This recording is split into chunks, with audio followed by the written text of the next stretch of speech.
रखिलो मधुरम मधुरम चलितम मधुरम वसनं मधुरम वलितं मधुरम चलितं मधुरम भ्रमितं मधुरम चलितं मधुरम भ्रमितं मधुरम मधुराधिपते रखिलो मधुरम मधुराधिपते रखिलो मधुरम ये मधुरा पाणिर मधुरा पादो मधुर नृत्यं मधुरं सख्यं मधुरं मधुराधिपतिरखिलं मधुरं मधुराधिपतिरखिलं मधुरं मधुराधिपतिरखिलं मधुरं गीतं मधुरं गीतं मधुरं मुक्तं मधुरं सुखं मधुरं रूपं मधुरं तिलकं मधुरं मधुराधिपतिरखिलं मधुरं मधुराधिपतिरखिलं मधुरं मधुराधिपतिरखिलं मधुरं मधुरं करणं मधुरं हरणं मधुरं स्मरणं मधुरं वनितं मधुरं शमितं मधुरं वनितं मधुरं शमितं मधुरं मधुराधिपते रखिलो मधुरम मधुराधिपते रखिलो मधुरम मधुरा माला मधुरा यमुना मधुरा बीचे मधुरम सलिलं मधुरं कलिलं मधुरं मधुराधिपते रखिलो मधुरम मधुराधिपते रखिलो मधुरम मधुराधिपते रखिलो मधुरम मधुराधिका मधुराधिकं मधुरं मुक्तं मधुरं कृष्णं मधुरं शिष्टं मधुरं मधुराधिपते रखिलो मधुरं मधुराधिपते रखिलो मधुरं मधुराधिपते रखिलो मधुरं मधुरा गाओ मधुरा यष्टे मधुरा सृष्टे मधुरा ललितं मधुरं फलितं मधुरं ललितं मधुरं फलितं मधुरं मधुराधिपते रखिलो मधुरं मधुराधिपते रखिलो मधुरं अधरं मधुरं वदनो मधुरं नयनो मधुरं हसितं मधुरं हृदयो मधुरं गमनं मधुरं हृदयो मधुरं गमनं मधुरं मधुराधिपते रखिलो मधुरं मधुराधिपते रखिलो मधुरं मधुराधिपते रखिलो मधुरं।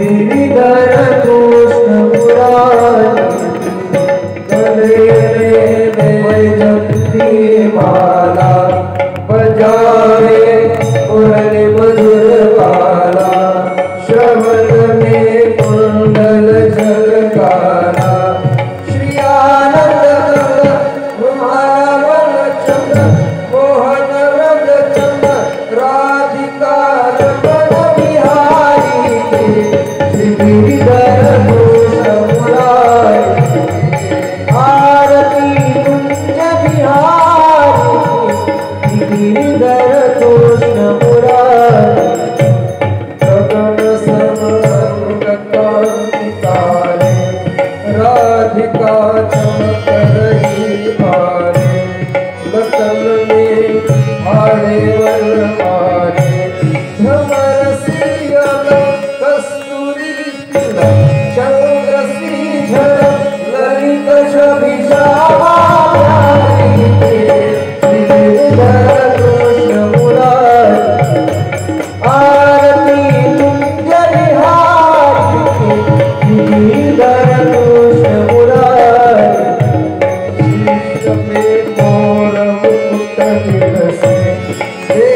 का दर्शन को घर से गगन सो सुवन बहुत घर से बजे मूर्छक मधुर मृदंग कालिनी संग अतिल गोप कुमारी गिरिधर कृष्ण मुरारी आरती कुंज विहारी गिरिधर कृष्ण मुरारी जहाँ से प्रकट भई गंगा कलुष कलिहारे गंगा स्मरण से मोह होत भंगा वशिष्ठ जटा देवी हरे अघति चरण छवि शिवराई गिरिधर कृष्ण मुरारी आरती कुंज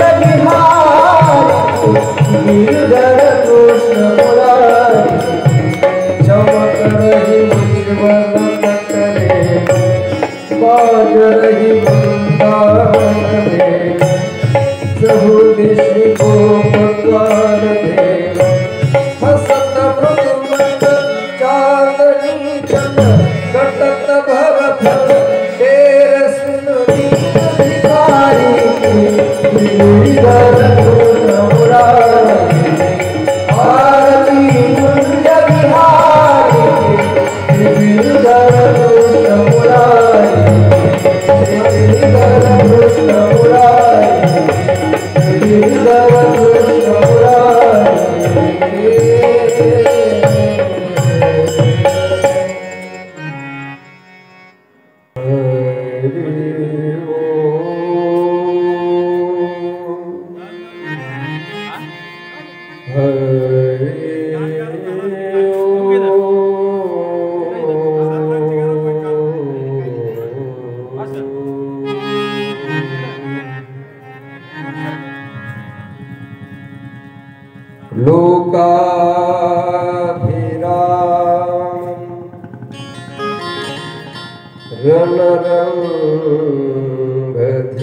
रणरंगधीरम् राजीवनेत्रम्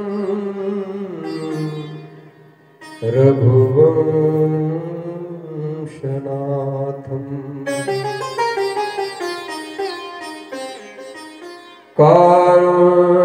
कारुण्यरूपम्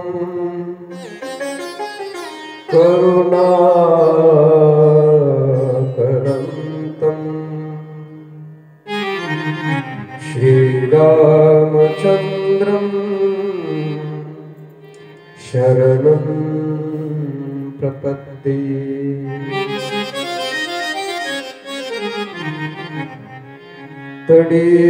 तडिद्वाससं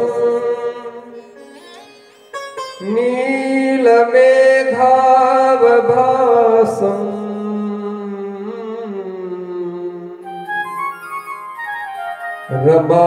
रमामन्दिरं सुन्दरं चित्प्रकाशम् वरं त्विष्टिकायां समनस्तपादं परब्रह्मलिङ्गं भजे पाण्डुरङ्गम् गुरुर्ब्रह्मा गुरुर्विष्णु गुरुर्देवो महेश्वरः गुरु साक्षात् परब्रह्म तस्मै श्री गुरवे नमः।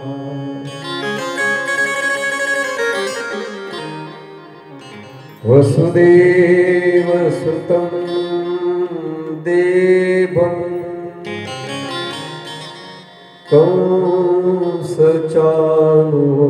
कंसचाणूरमर्दनं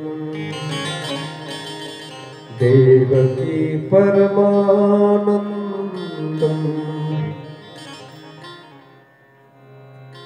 कृष्णं वन्दे जगद्गुरुम्।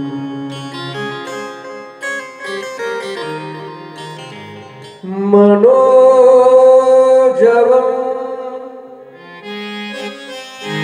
मारुततुल्यवेगम्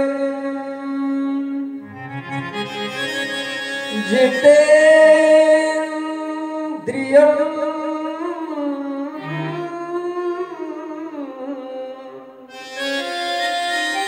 बुद्धिमतां वरिष्ठम् वातात्मजम् वानरयूथमुख्यम् श्रीरामदूतं शरणं प्रपद्ये।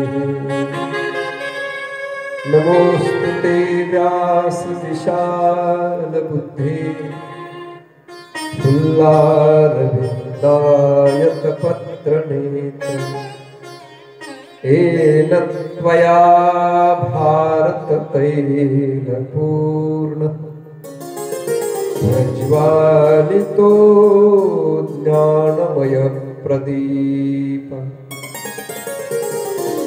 लंकापुरी पुण्यभूमी पवित्र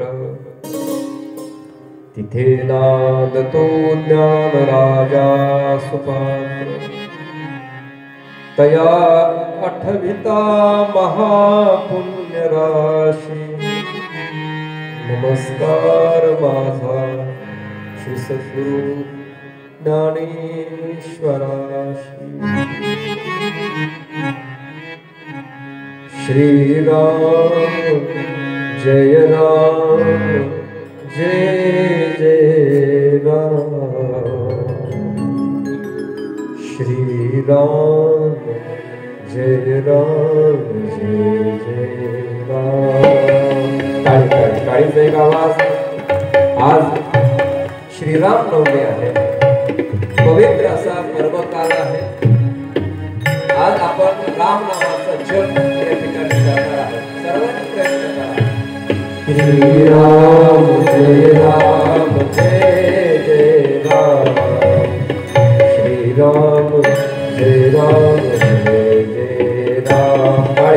श्री राम जय राम जय राम। श्री राम जय राम जय राम। श्री राम जय राम जय राम।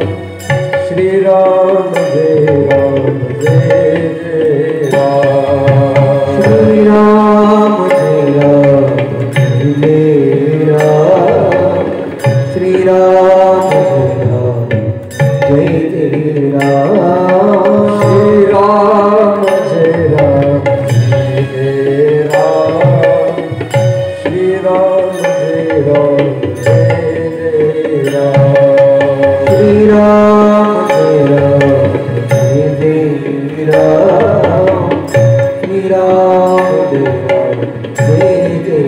जय राम। श्री राम जय राम जय राम। श्री राम जय राम जय राम। श्री राम जय राम जय राम। श्री राम जय राम जय राम। ताळी काढ। एक आवाज ताळीचा।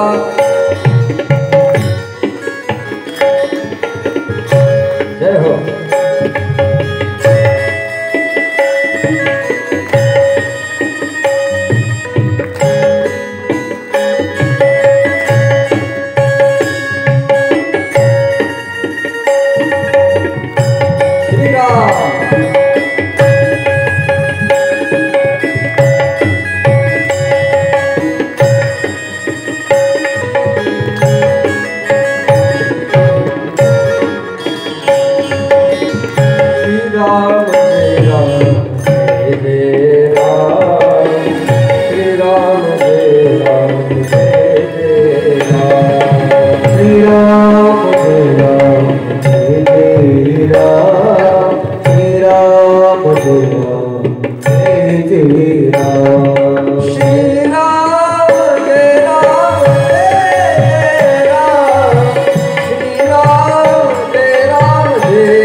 पुंडलीक वरदा हरि विठ्ठल श्री ज्ञानदेव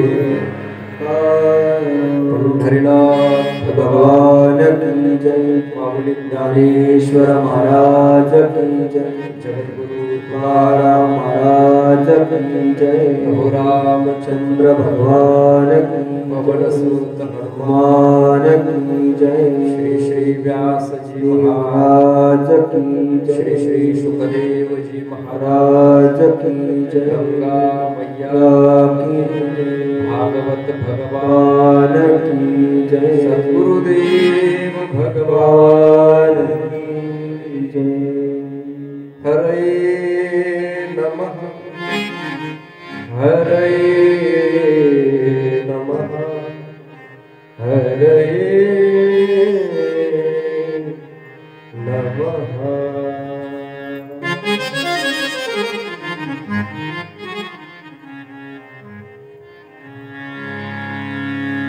पवित्र पावन पर्वकाल श्रीराम नवमी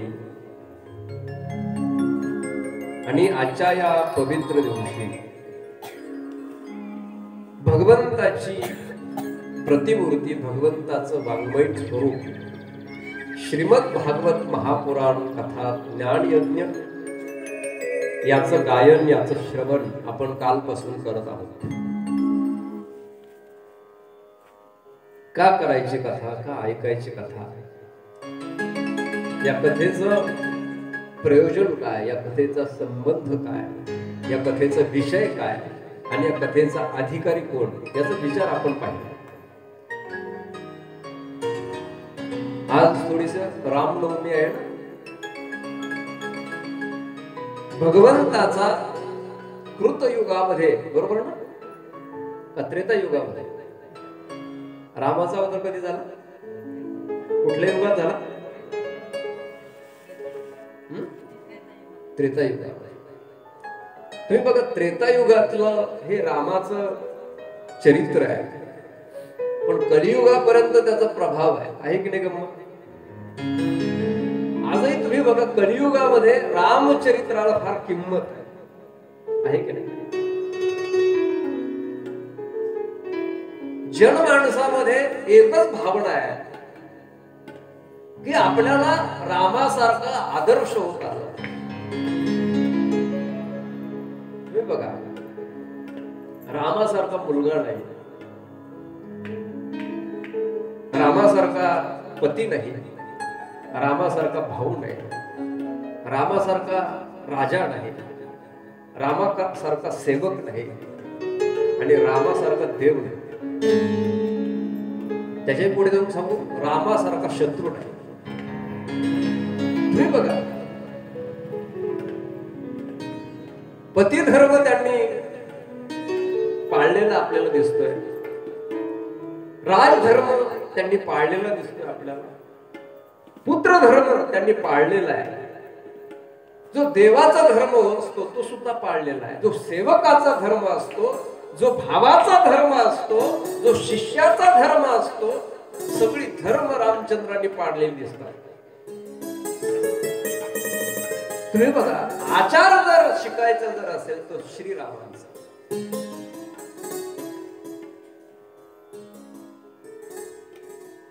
माऊलींनी तर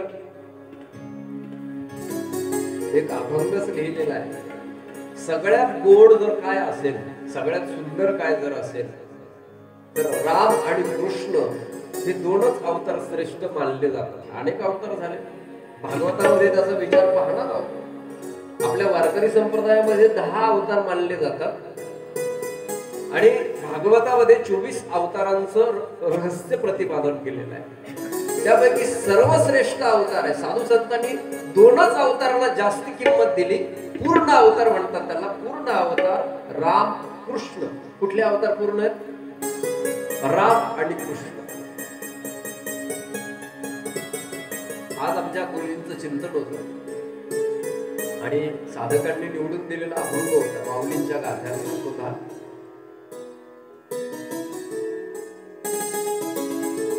राम कृष्ण नामे ही दोन्ही कशी आहे? साजिरी आहे. साजिरी म्हणजे कसे? साजरी म्हणजे गोड आहे, ती अत्यंत सुंदर आहे. त्या आडपजींनी सुद्धा एक भजन गायलेलं आहे, जग में चाहे लेकिन आपल्याला सांगितलंय काय, तुम्ही राम म्हणा. म्हणा की राम राम स्मरा, बघू द्या बरोबर. आधी आपण राम राम म्हणायला. हे राम हे जे मंत्र आहे काय करतं माहित आहे? राम हा जो मंत्र हा तारक मंत्र आहे. हा 3 अक्षरी मंत्र आहे. किती अक्षरी? वेगवेगळ्या अक्षरांमध्ये मंत्र असतात की नाही. काही क्षराक्षरी असतात, काही द्वादक्षरी असतात, काही पंचम अक्षरी असतात, काही द्विअक्षरी असतात. तसं राम हा जो मंत्र आहे हा त्रिअक्षरी मंत्र आहे. या मंत्राचा जप केला की काय होतं तर आपल्याला माहित आहे काय होतं. वाल्याचा होतं की नाही. नुसता वाल्मिकी होत नाही तर मग कोळ्याची कीर्ती वाढली गहन, कोळ्याची कीर्ती वाढली गहन, केले रामायण रामादी, केले रामायण रामादी, केले रामायण रामादी, केले रामायण रामादी.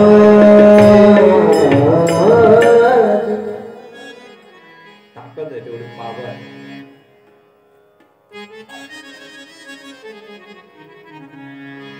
राम नामाचा महिमा फार मोठा आकार. तुम्ही बघा त्यांचे जे भक्त आहेत हनुमानजी महाराज, त्यांनी तर ते राम रूप आपल्या हृदय फाडून त्यांनी ते राम रूपाला प्रकट केलं होतं. कशाच्या बळावर? माऊलींनी तर त्या हनुमानजींचा महिमा वर्णन केला की एकाच उड्डाणामध्ये जो पृथ्वीला प्रदक्षिण करू शकतो एवढी शक्ती कुठून आली तर या राम नामातून. म्हणून जेवढी रामाला किंमत आहे तेवढी हनुमानजीला किंमत आहे. म्हणजे एखाद्याला रामाला नाही भजता आलं त्यांना हनुमानजीला भजलं तरी चालतंय. आमच्या गुरुजींनी आज सकाळी असं म्हटलं होतं की त्यांनी गोष्ट सांगितली होती. ते म्हटले एक आई आहे आणि एक लेकरू आहे. कौतुक आईचं करावं का लेकराचं करावं?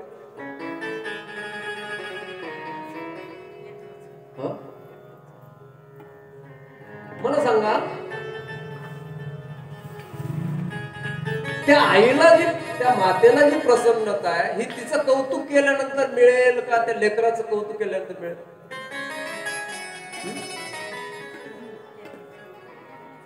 ते लेकरू शेंबडा असलं तरी जमत.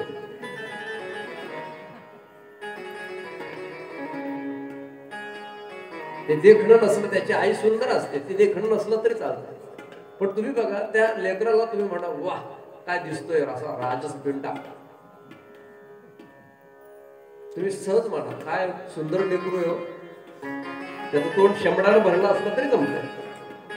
पण मला सांगा आईला बरं वाटतं की नाही? तसं हनुमानजींचं भजन जरी केलं, हनुमानजींना जरी आपण भजलो तरी ते भजन रामालाच आहे बरं खरं. आणि तुम्हाला सांगू एक वैशिष्ट्य आहे, सांगतो की रामाची मंदिरं भारतामध्ये कमी आहे. सगळ्यात जास्त मंदिरं कुठली आहे? तुम्ही बघा रामजी गेले साकेत धामाला अवतार कार्य पूर्ण करून. पठ्ठ्या अजून आहेच. आणि मला आता सरपंचाने जेवताना सांगितलं की हे जे वाडीतलं हे जे हनुमानजींचं जे ठिकाण आहे हे अत्यंत जागरूक ठिकाण. रात्री इथे हनुमानजी स्वतः विना वाजवतात महाराज. म्हणजे सगळे झोपलेले असतात, पहारा देत आहे ते मारुती राय. ते आजी काकडा करतात म्हटले तर तिथे घंटा वाजतो ना, म्हणजे शक्तीस्थळ आहे हे. आणि तुम्ही बघा असं गाव नाही तिथे हनुमानजींचं मंदिर नाही, कुठेही जातो म्हणजे भक्ताला किंमत आहे देवापेक्षा, आहे की नाही? म्हणजे देव तर श्रेष्ठ आहेच, पण भक्ताला सुद्धा तेवढीच किंमत दिली की नाही? म्हणजे हनुमानजी हे श्रेष्ठ आहे. मग हनुमानजींचा जरी जप केला तरी तो जप रामाचाच होतो. म्हणून राम हे फार सर्वश्रेष्ठ पात्र आहे आणि त्याची भक्त सुद्धा तेवढीच तत्पर आहे. तुम्ही रामायणातलं प्रत्येक पात्र बघा, त्याची किंमत रामा एवढीच. भरताचं बंधुप्रेम बघा, लक्ष्मणाचं बंधुप्रेम बघा, उर्मिलेचा त्याग बघा, शबरीची भक्ती बघा, त्या जटायूचं सख्यत्व बघा, त्या सुग्रीवाचा मैत्री भाव बघा, विभीषणाचं भक्ती प्रेम बघा, आहे की नाही? सगळी पात्र श्रेष्ठ आहे. आणि सगळ्यात गोड गोष्ट तुम्हाला सांगतो, प्रत्येक माणसाला वाटतं का आपला प्रपंच रामासारखा आदर्श पाहिजे, वाटतं की नाही? आता तसा राहत नाही म्हणा, पण पाहिजे तसं ऍक्च्युअली. लोक म्हणतात राम राज्य आलं पाहिजे, राम राज्य आलं पाहिजे, म्हणतात की नाही?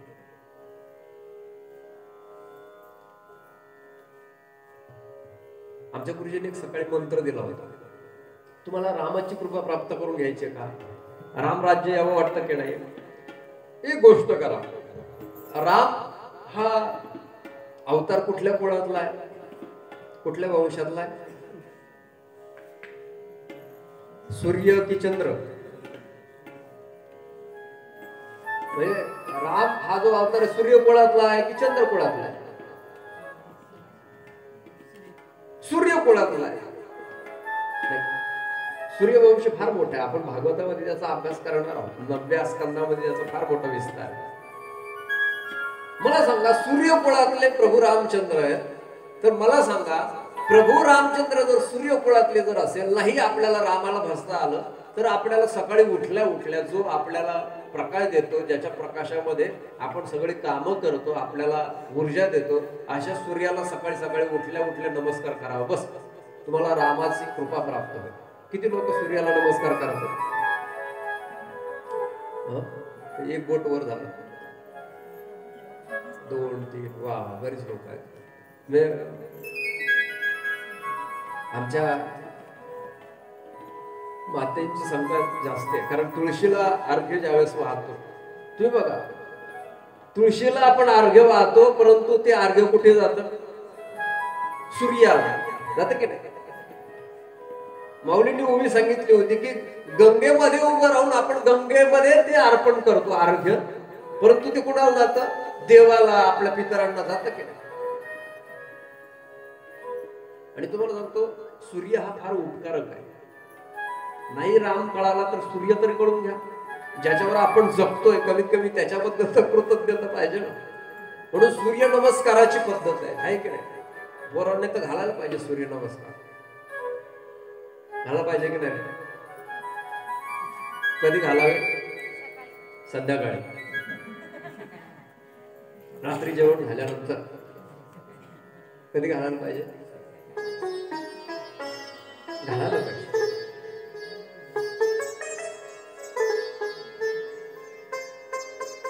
विनम्र भाव पाहिजे. तुम्ही बघा सूर्याचं दर्शन घ्या. तुम्हाला हे पटत नसेल तर वैज्ञानिक सिद्धांत सांगतो. सूर्यप्रकाशामध्ये, म्हणजे आमच्या गुरुजींनी सांगितलं सांगतो, आणि विज्ञानाचा एक सिद्धांत आहे की तुम्ही बघा सगळ्यांच्या शरीरामध्ये डी विटॅमिनची कमी असते की नाही? म्हणजे कॅल्शियम बऱ्याच लोकांच्या, कंबर दुखत की नाही, गुडघे दुखतात की नाही, जिथे जिथे सांधे आहेत, हाडे दुखतात की नाही, कशामुळे दुखतात? ती कॅल्शियम डी विटॅमिनची कमी आहे. B12 लेवल कमी आहे का नाही बऱ्याच लोकांची, आहे की नाही? तुम्हाला सांगतो मूर्ख लोक सल्ला देतात की तुम्ही मांस खा ते बीपी वाढण्याकरता. मी तुम्हाला फुकट सल्ला देतो की तुम्ही सूर्यप्रकाशामध्ये सकाळी फक्त हे अंगावरचे कपडे काढून तुम्ही बसले म्हणजे फक्त अंडरपॅन्ट वर जरी बसले कधी पण जो ज्यावेळेस सूर्य वर येतो की नाही सकाळच्या वेळेला उगवतो ना त्यावेळेस अर्धा तास जर बसले ना तर त्याच्यापासून काय मिळतं डी विटॅमिन मिळतं. एवढा उपकार आहे त्याचा. आता हे सूर्याचं गणित कोणाला जवळ सांगू जे सूर्योदयापूर्वी उठतं त्याला आणि जे पाचल्या पारे उठत त्याचं काय करायचं. हे मोबाईल हे डबड आलं ना हे भूत रातभर जागेच राहत. रात्री कोण जागं राहत अंधारात तमाशा कोणाच जात सगळी भूतांची पेलावळ जमतच नाही.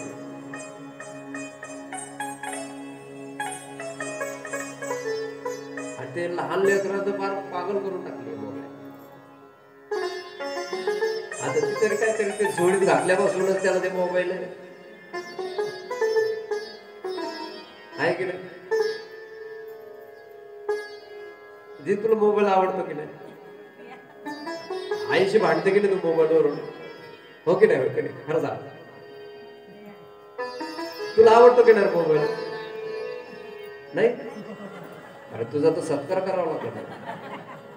पहिला गडी भेटला त्याला मोबाईल अजिबात आवडत. माझ्या पाहण्यात एकही पोरग नाही की त्याला मोबाईल आवडत नाही. मी गमतीत म्हणत असतो पहिले लोक 2-2 बायका करायचे 3-4 म्हणजे आमच्याकडे मी पाहिलेले बरं आमचे आत्या एकच घरात दिलेले आहेत एकच कड्याला त्याला 3 आहे 3 आमचे ते मामा आहेत त्यांना 3 बायका आहेत. पहिले लोक बाईल वेडे होते आता मोबाईल वेडे झाले. मोबाईल नसला तुम्ही बघा थोडस जर इकडे तिकडे मोबाईल गेला की बेचैन होतो गडी होतो की नाही नशा आहे. तुम्हाला डॉक्टर गंमत सांगतो आमच्या घरातला घडलेला किस्सा सांगतो तुम्हाला. तुझं खाजगी सांगू नये बरं का पण सांगतो तुम्हाला.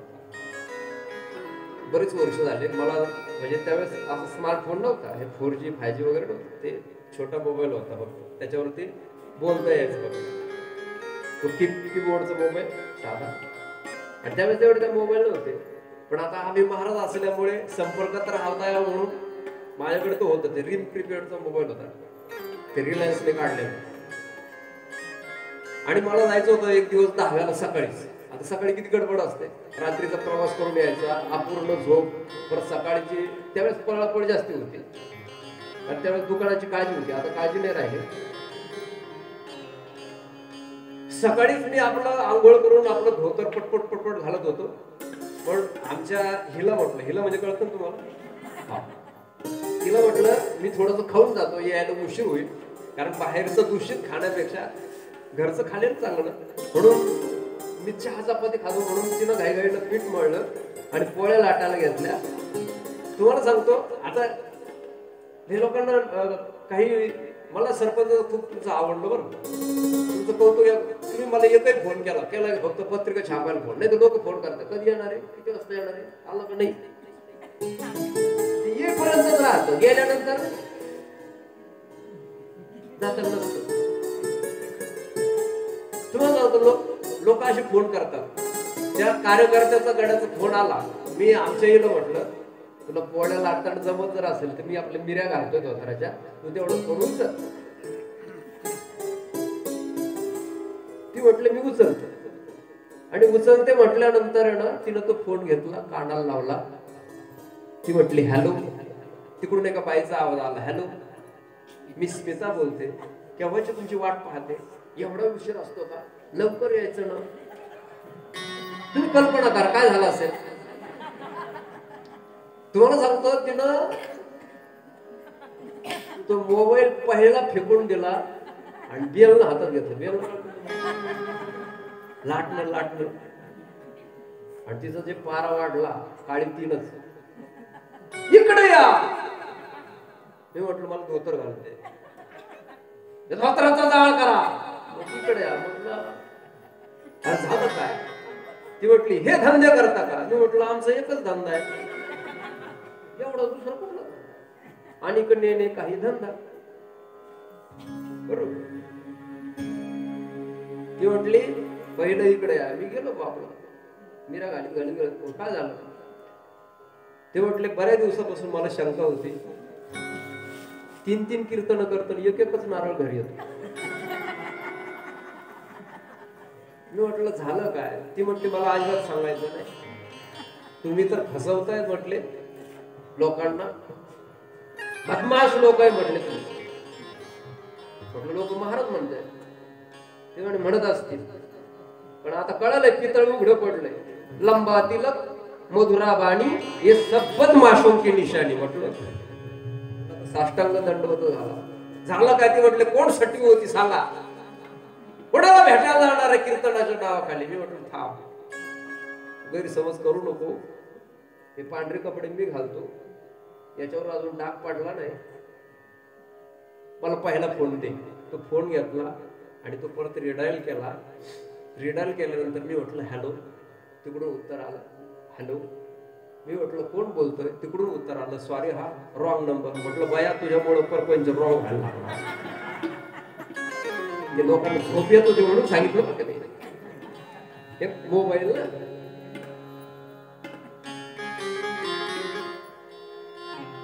मोबाईलच्या आहारी जाण्यापेक्षा सूर्याला नमस्कार करा. आपल्याला रामाची कृपा. राम हे दैवत आहे. पण आता मी किती जरी सांगितलं आज रामनवमीचा दिवस आहे, राम राम जप केला पाहिजे, पोरांना मोबाईल देण्यापेक्षा त्याला एक वही द्या आणि त्याला राम नावाचा जप वहीवरती लिहायला सांगा. कमीत कमी 1 पान तर तो लिहिल, 10 वेळा तर लिहिल, 5 वेळा तर लिहिल आणि त्याच्या बुद्धीमध्ये फरक पडेल. 5-6 महिने तुम्ही वर्षभर प्रयोग जर केला ना, सरळ होतील पोरं. जपामध्ये ताकद आहे महाराज. आणि इथल्या पोरांना माझी तर विनंती आहे, पुढच्या रामनवमी पर्यंत काय लिहायचं? वहीवरती राम राम लिहायचं. काय लिहायचं? जप. आपण लिहायचं, मम्मी पप्पाला लिहायला चालेल ना? वहीला पैसे नसले तर मी देतो, माझ्याकडून घेऊन जाऊ. सुरुवात करायची उद्यापासून आणि दाखवायची कधी? पुढच्या रामनवमीला, पुढच्या सप्ताहामध्ये. नक्की करशील ना? एक गडी भेटला आपल्या, बस आपण त्या सत्कारच करू पुढच्या वेळेस. केलं पाहिजे राम राम राम राम राम राम जप करी सदा राम राम राम राम जप करी सदा. सतत सतत सतत. आता काही लोक म्हणत नाही. का म्हणत नाही माहिती का? त्याचं कारण आहे त्या जीवाकडे तेवढं पुण्य नाही. राम मुखामध्ये येण्याकरता काय लागतं? पुण्य लागतं, दुसरं काही लागत नाही. अनंत जन्माची असेल पुण्य सामग्री, तरीच जिव्हाग्री नाम येईल श्रीरामाचे. श्रीरामाचं नाव मुखामध्ये येण्याकरता पुण्य लागतं. मी मग अशी वाल्या कोणाचं उदाहरण सांगितलं बरोबर. हा वाल्या कोळी काय होता? वाक मार्या करणारा होता बरोबर. तुम्हाला चरित्र माहित आहे. लुटमार करत होता, मर्डर करत होता. वेळ आली. किती रांजण भरवले होते त्यानं?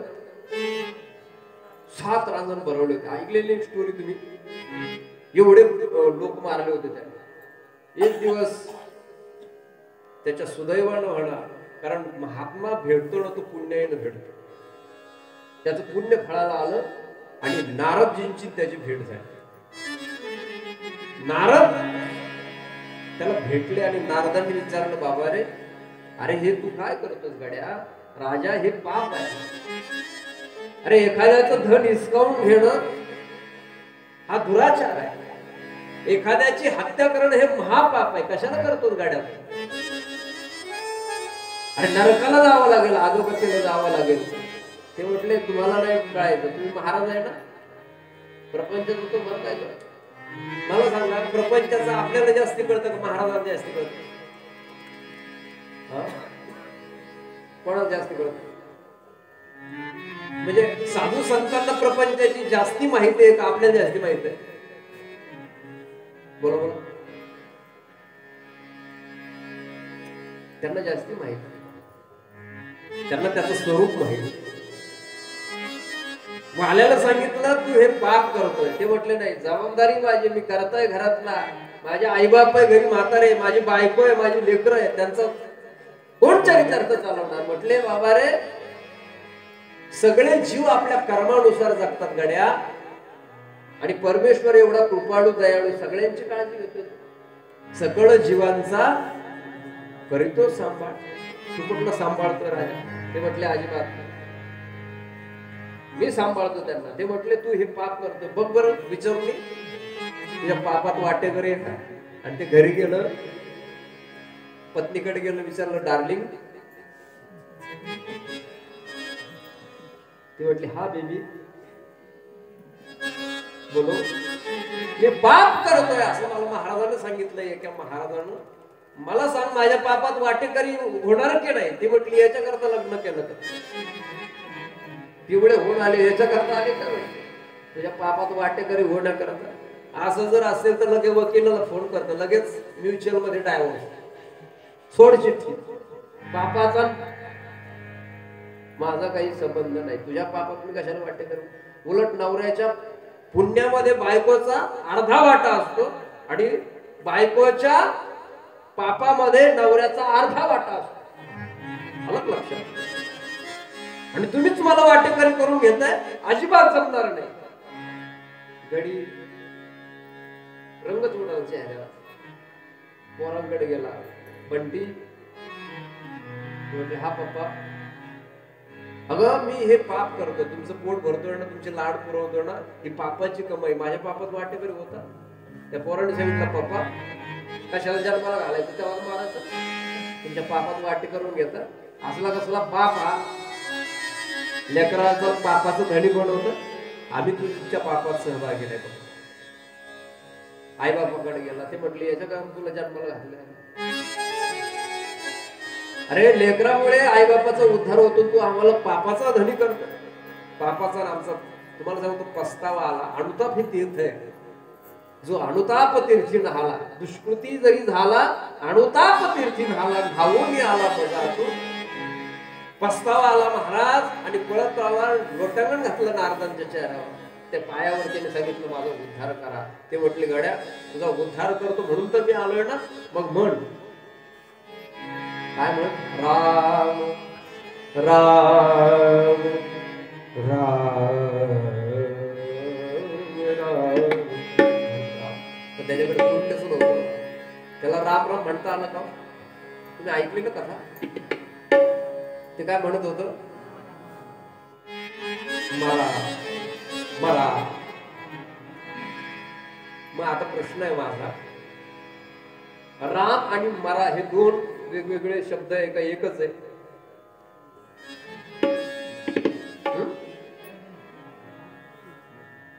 राम आणि मरा हे जे दोन वेगवेगळे शब्द दिसतात, त्यातली अक्षर एक एक दोन आहे. रामातला रा, मरातला रा, रामातला म, मरातला म. पण मला सांगा, वाल्याला राम म्हणता आलं की मरा म्हणता आलं? मरा म्हणण्याकरता कुंड लागत नाही, राम म्हणण्याकरता कुंड लागत.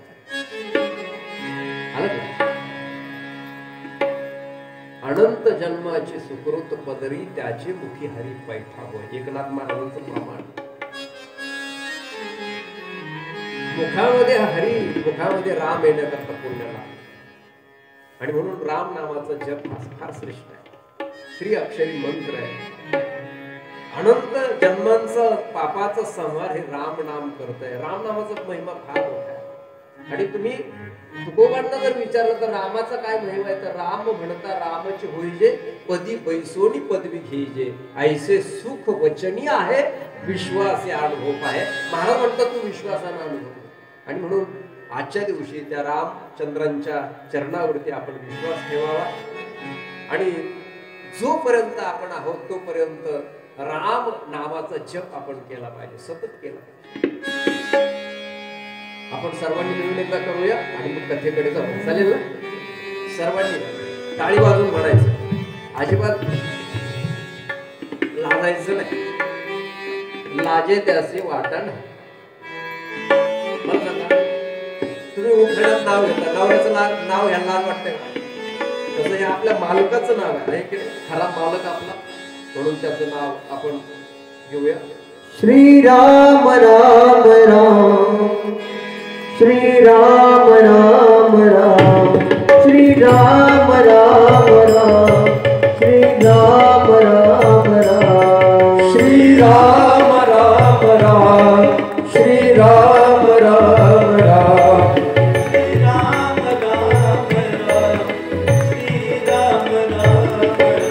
श्रीराम राम राम श्रीराम राम राम श्रीराम राम राम श्री राम राम राम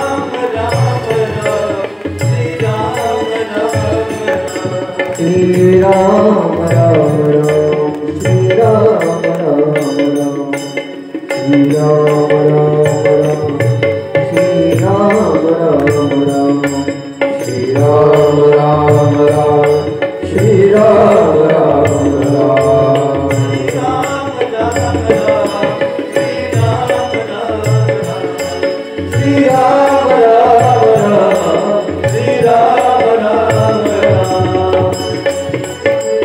ताड़ी ताड़ी.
येणारच नाही, पुण्य लागलं.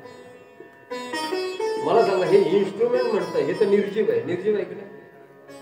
हे तर निर्जीव आहे. ते म्हणतंय आपण तर चांगले चेतन जीव आहे, आपण करायला पाहिजे. कमल मुख राम भजन कोटी, हे त्याच्याकरताच दिलंय का? भजन केलं पाहिजे. तो का म्हणे येथ भजन प्रमाण. काय लागतं देवा? भजन लागतं, दुसरं काही लागत नाही. आणि हे खरं धन आहे आपले संत. ती मीराबाई होती ना, मीराबाई, तिचे भजन आहे बघा. पायोजी मैने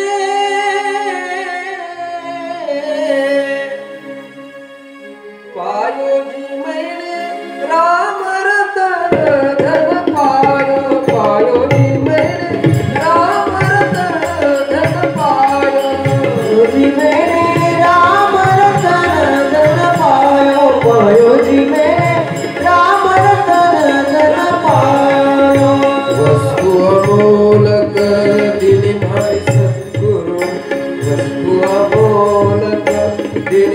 सद्गुरु कृपा करहु अपनाय पायो जी मैंने राम रतन धन पायो पायो जी मैंने राम रतन धन पायो पायो जी मैंने राम रतन धन पायो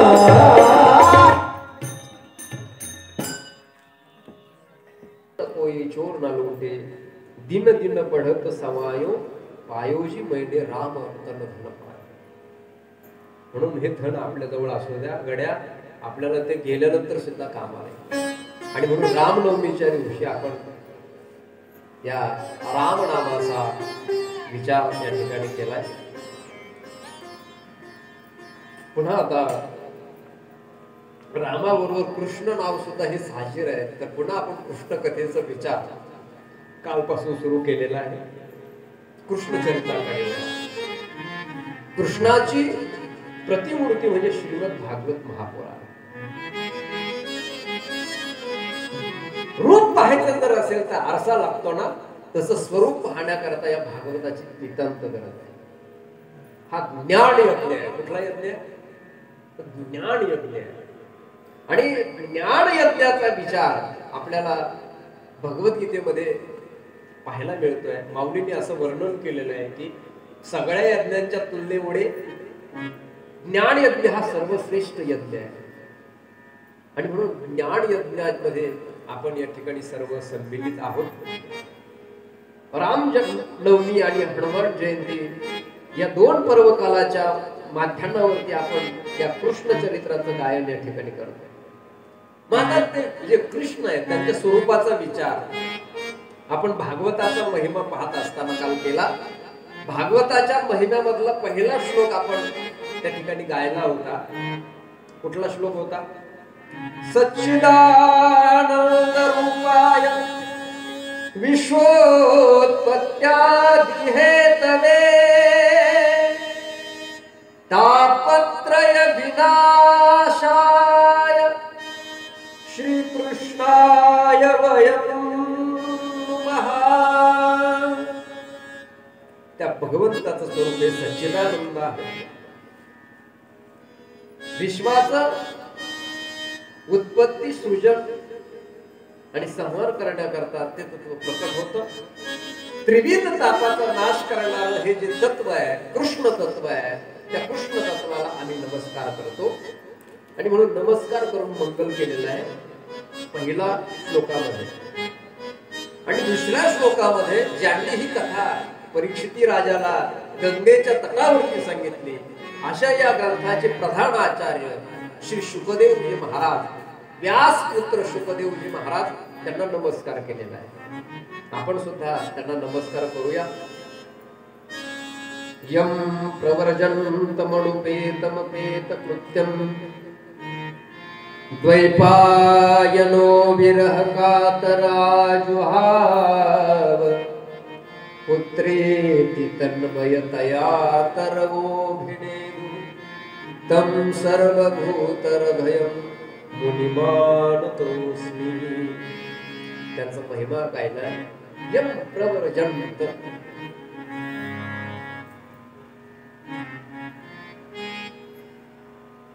प्रवर्जंतम असं म्हटलेलं आहे प्रवर्जंतम म्हणजे काय ज्यांचा जन्म झाल्यानंतर त्यांनी लगेच मनाचा रस्ता धरला कुठे गेले ते आईच्या उदरातून निघाले कुठे चालले गेले ते त्यांनी जंगलाचा रस्ता धरला की नाही थांबले का ते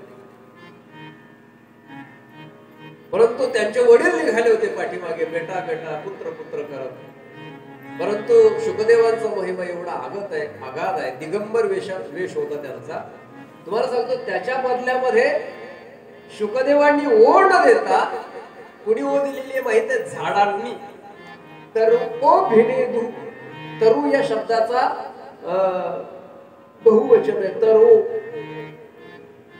आणि म्हणून त्या झाडांनी ओढ दिली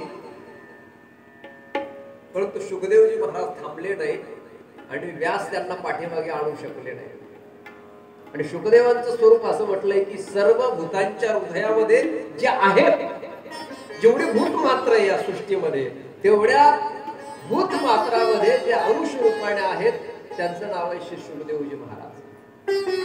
म्हणून तम सर्व भूत हृदयम मुनी मारणतोस्मी अशा या सर्व श्रेष्ठ मुनींना आम्ही नमस्कार करतो. हरि की कथा सुनाने वाले, हरि का दरस दिखाने वाले, हरि की कथा सुनाने वाले, हरि का दरस दिखाने वाले, तुमको लाखों प्रणाम, तुमको लाखों प्रणाम, तुमको लाखों प्रणाम, तुमको लाखों प्रणाम. ढूंढ रहे थे मन में बल को बैठे तन में, हम ढूंढ रहे थे मन में बल को बैठे थे तन में. तूने आकर बल जगा कर, तूने आकर बल जगा कर किया प्यार. हरि की कथा सुनाने वाले, हरि का दर्द दिखाने वाले, तुमको लाखों प्रणाम, तुमको लाखों प्रणाम, तुमको लाखों प्रणाम.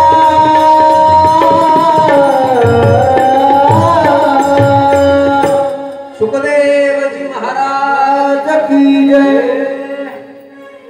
या शुकदेवांची सुद्धा एक कथा आहे बरं. हे सुद्धा शुक पक्षिणीच्या अंड्याद्वारे त्यांचा जन्म झाला.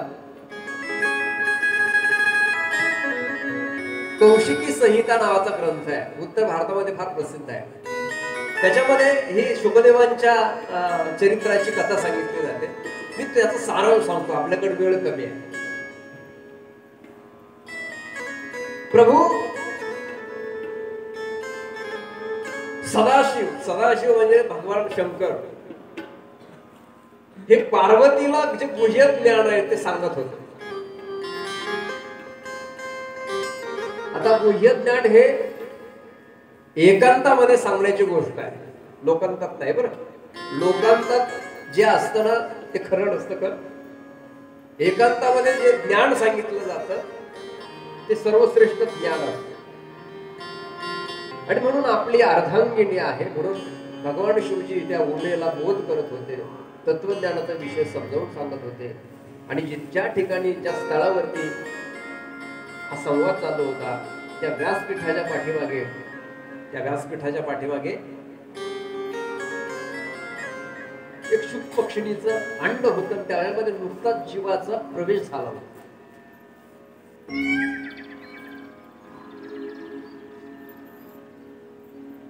याच्यामध्ये काही गुह्य गोष्टी असतात, त्या बुद्धीला जड होतात. शिवजींच्या बोधाने चेतना आली होती त्या अंड्यामध्ये. परंतु काय झालं, जो उच्च बोध असतो ना तो जीवाचा जर अधिकार नसेल त्या श्रोत्याचा तर त्याला झेपत नाही. सतीचा किंवा पार्वतीचा उमेचा तो अधिकार नव्हता, तिला झोप लागली. शिवजींनी तिला आधी नियम सांगितला होता की मी जे तुला उपदेश करणार ते डोळे मिटून करणार आहे, डोळे झाकून. पण तू जागी आहे की नाही याकरता तू मधून मधून मला काय द्यायचा, होका द्यायचा, हो हो. पण ज्यावेळेस उच्च कोटीचा बोध, महावाक्यांचा बोध ज्यावेळेस सुरू केला त्यावेळेस पार्वतीला झोप लागली. मला सांगा, मी जर तुम्हाला कठीण आता शास्त्रातली भाषा बोलायला लागलो तर तुम्ही जागे राहाल का, झोपता?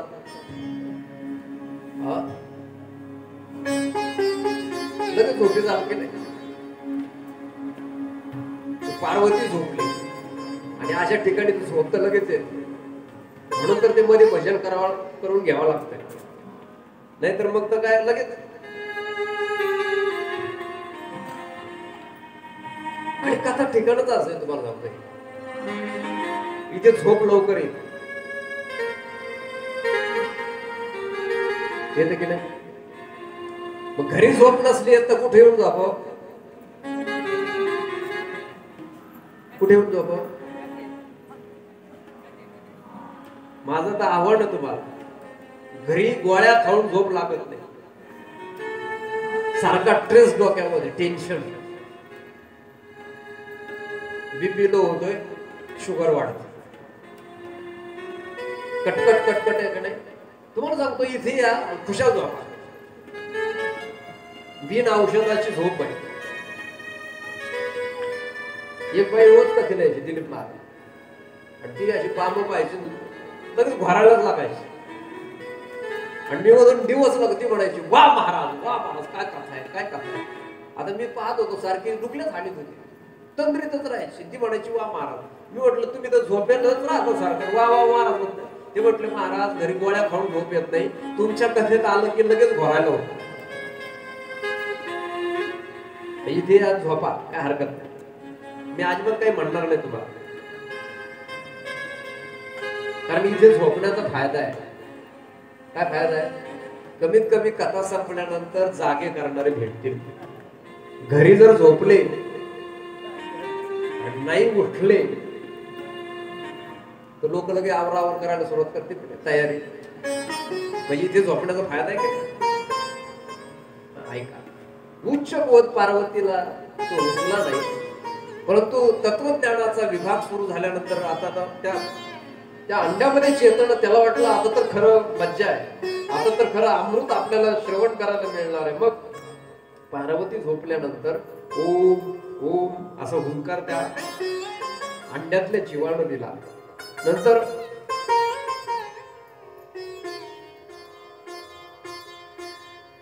त्या बोधाचा वेळ संपला पण पार्वती झोपलेलीच होती.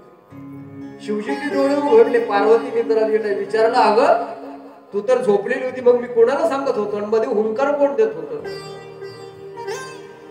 शिवजींच्या लक्षात आलं कोणीतरी इथे हा चोरून संवाद आणि चोरून ऐकू नये चोरून कोणी कोणाचं ऐकू नाही. शेजारचे भांडण जरी चालू असले शेजारचे एकमेकांना जरी बोलत असले चोरून ऐकू नये त्याचं पाप लागतं. इंद्राने चोरून ऐकलं होत तर त्याला बुंगळा व्हावं लागलं. काय व्हावं लागलं त्याच्या अंगाला भग पडले. काय पडले आपण प्रमाण ऐकता की नाही इंद्रा पडले कशामुळे झालंय चोरून ऐकलं होतं त्यांना बृहस्पती कडून म्हणून चोरून ऐकायचं नाही समोर येऊन बसायचं ऐकायचं. आणि मी तर काही नियम लावले नाही मी का सांगितलं का तुम्हाला नियम असंच बसा तसंच बसा असं म्हटलं का. माझं तर म्हाताऱ्या माणसांना विनंती आहे तुम्हाला जर कंटाळा असला थोडे पाय लांबून द्यायचं करा आता तुमचं वय झालं. आणि आणखी एक तुम्हाला मी आणखी एक ऑप्शन देतो एखाद्याला वाटत जर असेल ना आता बसून कंटाळा आला उभं राहावं मस्तपैकी भजन सुरू झालं की नाचावं. ते मीराबाई तर विना घेऊन गल्लीत नाचत होते आपल्याला कथेत नाचायला काय हरकत नाचत होते का नाही. त्यांचं भजनच आहे कुठलं हा नाचून बरोबर मला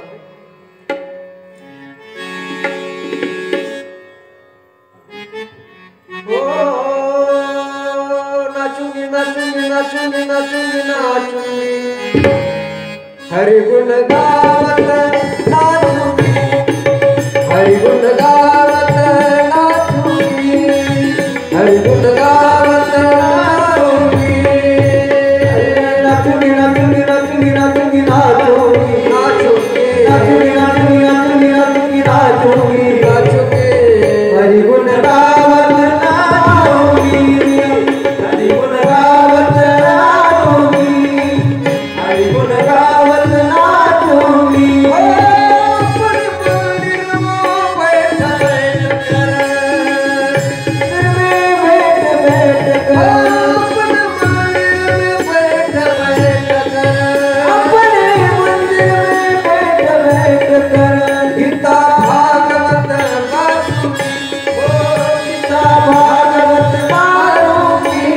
नाचूंगी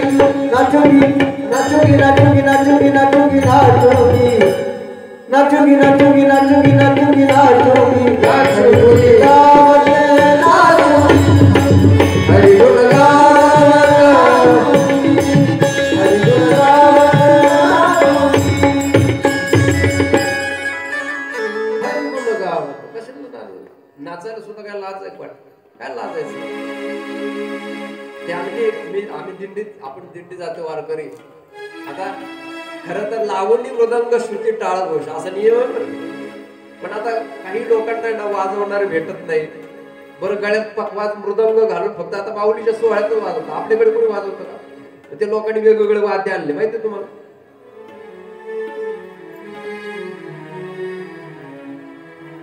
भजन गमतीशीर असतात, भाव चांगला आहे त्यांचं बिचाऱ्या. ते भजन म्हणतात की नाही, मी ऐकलेलं बरं. पांडुरंगाच्या दरबारी बाई हसत नाचत, पांडुरंगाच्या दरबारी बाई हसत नाचत, पांडुरंगाच्या दरबारी बाई हसत नाचत, पांडुरंगाच्या दरबारी बाई हसत नाचत. हो पांडुरंगाचा दरबार साधू संतांचे माहेर,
राक्षस आहे ना ते मत करतो तो वाचत ते कुठला वर्ग म्हणतो मामा तिचेच पाहिजे तसं लग्नच लावलं. महाराज तिकडे नाचण्यापेक्षा तिकडे नरकाला जा, इथे सद्गती होईल. इथे नाचावं. गायनाचे गोडी आपुलिया मनाच्या आनंदे आवडीने इथे नाचावं. मस्त नाचावं. मीराबाई तर राज घराण्यातल्या होत्या तरी हातात तंबोरा घेऊन नाचत होत्या. देवाच्या नावामध्ये नाचण्याला काय लाज आहे? लाजू नाही. असं कशाकरता सांगत होतो? झोप येते म्हणून सांगत होतो. शिवजींनी पाहिलं पार्वती झोपलेली होती. मग म्हटले कोण म्हणत होत? पाहिलं तर त्या अंड्यातला जो जीव आहे ना तो बाहेर आला होता. चोरून ऐकलं गाड्या तू आणि म्हणून त्रिशूळ घेऊन धावले.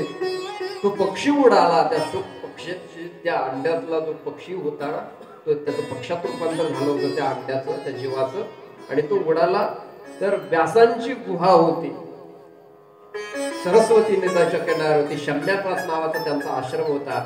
आणि त्यांची पत्नी आहे ना ही सकाळच्या स्नान आटोपून जी उन्ह म्हणतात ना आपण त्या उन्हामध्ये केस सुंकत बसलेली होती. तिला जांभळी आली आणि जांभळी आल्यानंतर या पक्षानं त्या वटिका देवीच्या उदरामध्ये प्रवेश केला व्यास पत्नींच्या. आता त्यांना वेगवेगळे नाव म्हटलेले. काही त्यांना पिंगला देवी म्हणतात, काही त्यांना अरुणी देवी म्हणतात, काही त्यांना वटिका किंवा वतिका देवी म्हणतात.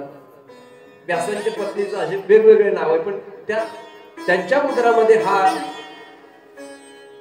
शुक पक्षाचं जे पिलू आहे ते गेलं आणि किती वर्ष राहिले आईच्या पोटामध्ये? 12 वर्ष. आई म्हणायची बेटा बाहेर आव. ते म्हटले मी येणार नाही. का येणार नाही? ते म्हटले विष्णूची माया लगेच पकड. मग या मायेच्या आहारी कोण जातो? आम तो मायावान थोडी आहे. आम्ही मायेच्या आहारी जाणार नाही. मग या मायेवर विजय मिळवायचा. आम्ही बाहेरच येणार नाही. म्हणून 12 वर्ष राहिले. ब्राह्मणाचे पोर एक, ब्राह्मणाचे पोर एक खेळात गाणे 12 वर्षाला पारे. ब्राह्मणाचे पोर एक खेळात गाणे 12 वर्षाला पारे. कापत कापत बाहेर आले नागवेचे पळून गेले. कापत कापत बाहेर आले नागवेचे पळून गेले.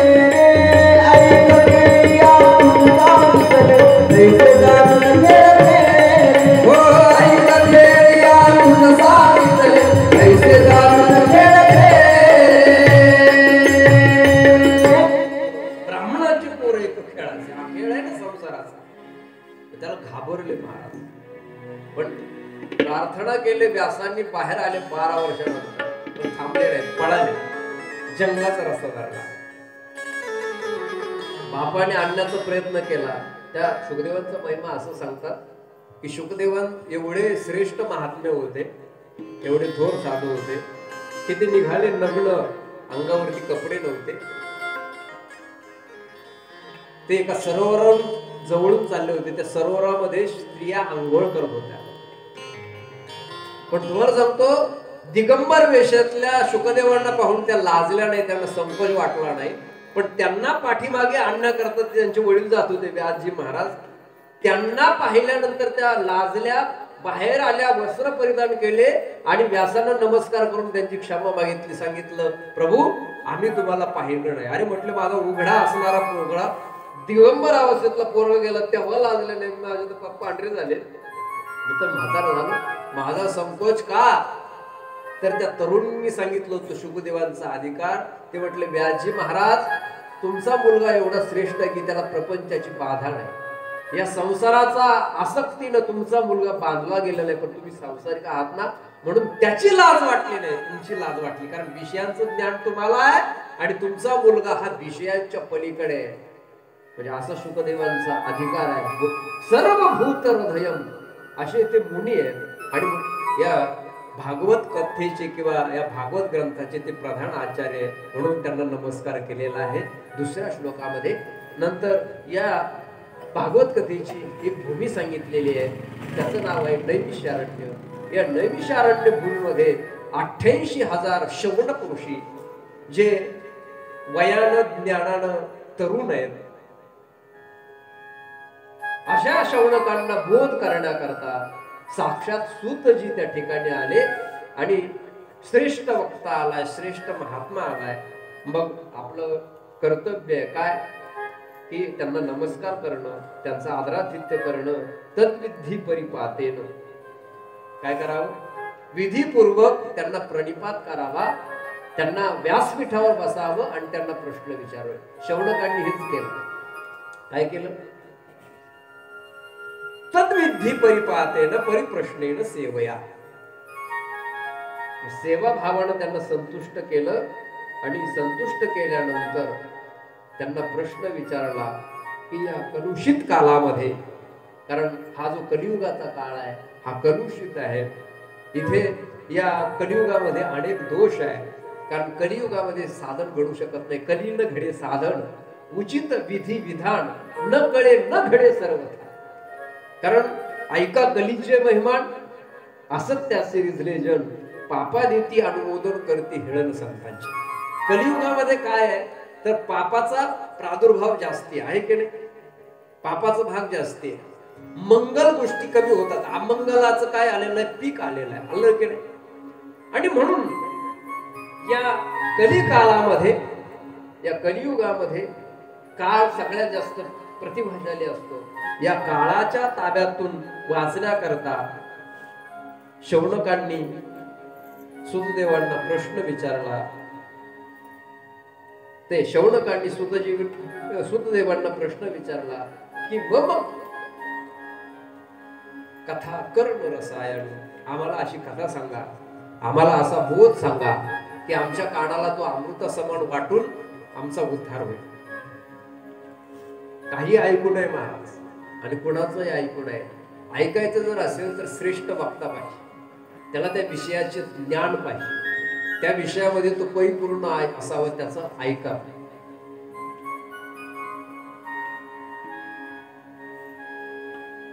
स्वतःजी महाराज हे परिपूर्ण वक्ता होते आणि म्हणून त्यांनी त्या शौनकांना उत्तम प्रकारे बोध केला. ही अमृता समान असणारी भागवत कथा नैमिषारण्य भूमीमध्ये त्या ठिकाणी शौनकांना सांगितली. या कथेचं महिमा प्रतिपादन केलं. ही कथा एवढी श्रेष्ठ आहे की शुकदेवांनी परीक्षितीला जी कथा सांगितली होती ना, म्हणजे परीक्षितीला शाप लागला, तक्षक दंशानं 7 दिवस तुझा मृत्यू होणार आहे. आता पुढे तो प्रसंग आपण पाहणार आहोत. आणि म्हणून सगळा राजभोगाचा त्याग करून परीक्षिती राजा गंगा किनारी आला आणि त्या परीक्षितीच्या पुण्याईसाठी पांडव कुळाचं काहीतरी पुण्य शुकदेवावर होतं, म्हणून त्याला कथा सांगण्याकरता शुकदेवजी महाराज आले होते गंगा तटावरती. आणि हे कथामृत परीक्षितीला जर शुकदेव सांगणार जर असतील तर सगळ्या त्या उच्च लोकातल्या देवता आहेत ना, त्या सुद्धा आल्या होत्या अमृत कलश घेऊन. कुठला कलश घेऊन? स्वर्गामध्ये अमृत आहे की नाही, मग अमृताचं कलश घेऊन आले होते. आणि त्यांनी शुकदेवांना प्रार्थना केली होती काय की जे कथामृत तुम्ही परीक्षितीला देणार आहे ना, त्याच्या बदल्यामध्ये परीक्षितीला अमृत द्या, आणि जे परीक्षितीला कथामृत देणार आहे ना, ते कथा आम्हाला द्या. शुकदेवांनी त्यांना धिक्कारलं होतं, त्यांचा तिरस्कार केला. ते म्हटले तुम्ही या ठिकाणी सौदा करण्याकरता आले, म्हणजे तुम्ही व्यापारी म्हटले, तुम्ही बनी आहे. तुम्ही जर माझे श्रोते म्हणून आले असते तर कदाचित मी तुम्हाला कथामृत दिलं असतं, पण कुठे माझं कथामृत आणि कुठे तुमचं अमृत? कारण अमृतापेक्षा सुद्धा कथामृत श्रेष्ठ आहे. मला सांगा, अमृत आता मृत्यू लोकात आहे का? अमृत कुठे? स्वर्गात, बरोबर की नाही? मला सांगा, आपण गेल्यानंतर स्वर्गात जाऊ गॅरंटी आहे का? आपल्याला काहीच माहित नाही, आपली हालत आहे. कुठून आलाय, काय करायचंय, कुठं चाललाय, काही तपास नाही. जगतोय सकाळी उठला की जे पडायला सुरुवात करतो, रात्री झोपतोय तो दमूनच झोपतो बिचारा. आपली अशी हालत आहे, दैनीय तारंबळ चालली आहे. कस का स्वर्गात जायचं? आणि अमृत स्वर्गात आहे, काय गेले? आणि तुम्हाला सांगू का, स्वर्गामध्ये फक्त अमृत आहे, अमृत सोडून काहीच नाही. लय हालत त्या लोकांची सुद्धा. तुम्ही म्हटलं तुम्हाला काय माहित, मागच्या महिन्यात मी तिकडेच होतो.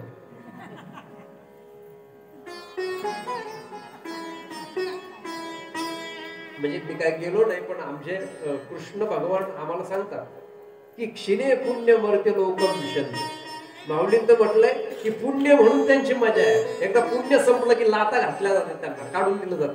बघता या पुण्याची पावटी सरे, सवेची इंद्रपणाची उटी उतरे, येऊ लागती माघारे मृत्यू लोक. मग आता अमृत स्वर्गात आहे की नाही? आता स्वर्गात फक्त एकच जण, दोघच जण जाऊन आले म्हणतात, असं म्हणतात. इथून तिकडे जिवंतपणी एक गेला तो दादू इंदुरीकरचा सावळ्या उभा आहे ना, आणि दुसरा गेला तो अर्जुन. कारण अर्जुन स्वर्गात गेला होता ना जिवंतपणीच. तिथे स्वर्गामध्ये जाऊन त्यानं गंधर्व पूर्व पवाडा केला होता. तिकडे कैलासामध्ये जाऊन सुद्धा, कैलास लोकाला सुद्धा जाऊन आला. तिथे भगवान शंकराने युद्धात हारून आला होता अर्जुन. फक्त 2च होऊन गेले. आता आपल्याला जात आहे का स्वर्गात जिवंतपणी? नाही, अमृत स्वर्गात. पण मला सांगतो तिथे सुद्धा पुण्य लागतं. आता हे जे कथामृत आहे त्या कथामृताला पुण्य लागतं का पाप लागतं? मला सांगा, कथामृत पाप्यानं ऐकावं का पुण्यवानानं ऐकावं? सगळ्यांना अधिकार आहे ना. बरं, गरिबांना ऐकावं का श्रीमंतांना ऐकावं? स्त्रीनं ऐकावं का पुरुषानं ऐकावं? म्हाताऱ्यानं ऐकावं का तरुणानं ऐकावं? ब्राह्मणाने ऐकावं का शूद्रानं ऐकावं? कोणी ऐकावं? सगळ्यांना अधिकार आहे महाराज. म्हणून तुकोबाराय म्हटले, कथामृता पुढे अमृत काय ते बापून. त्या अमृताची काय किंमत आहे? शुकदेवांना माहित होतं कथामृताची ताकद काय. तुम्हाला सांगतो, अमृत जोपर्यंत आहे, आता अमृत काय लय नव्हतं. अमृताचं फक्त ते धन्वंतरी भगवान एक कलश घेऊन आले होते. ते अमृत कुठून निघालं होतं माहित आहे तुम्हाला? कुठून निघालं होतं?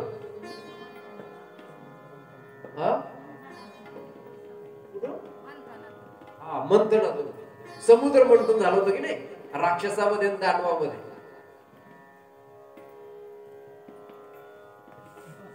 झोपले लोक, थांबायचं काय म्हटलं मी, दानवामध्ये आणि राक्षसामध्ये समुद्र मंथन झालं होतं, बरोबर ना? तेव्हा म्हणते बाबा, दानव आणि राक्षस एकच ना. देव आणि दानवामध्ये झालं होतं ते भागीदारीमध्ये, पार्टनरशिप मध्ये. आणि तो अमृत कलश बाहेर 14 रत्न निघाले होते की नाही, 14. लक्ष्मी कौस्तुभ पारिजात कसुरा,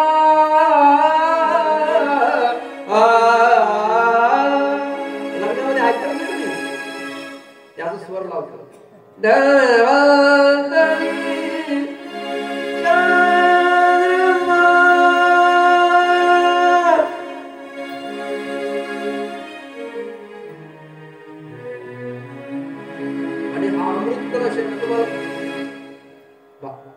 याचं कारण तुम्हाला सांगतो.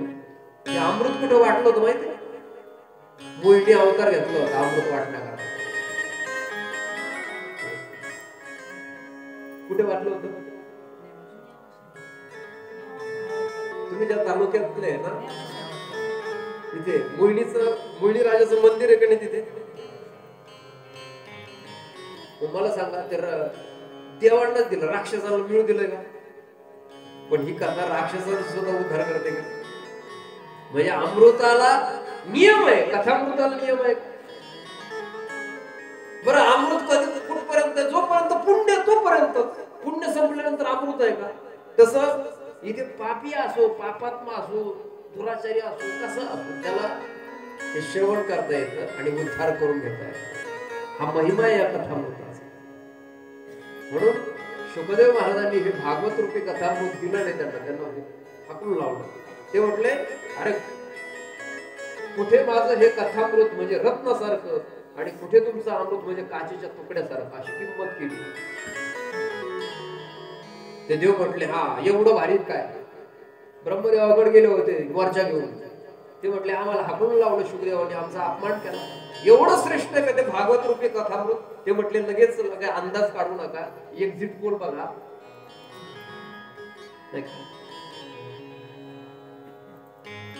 परीक्षितीचा परिणाम काय होता पहा.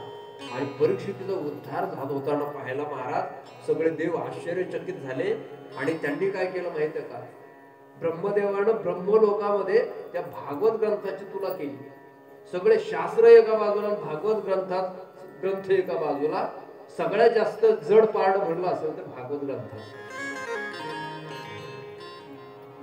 असं वर्णन आहे. श्लोक लिहिले तसे.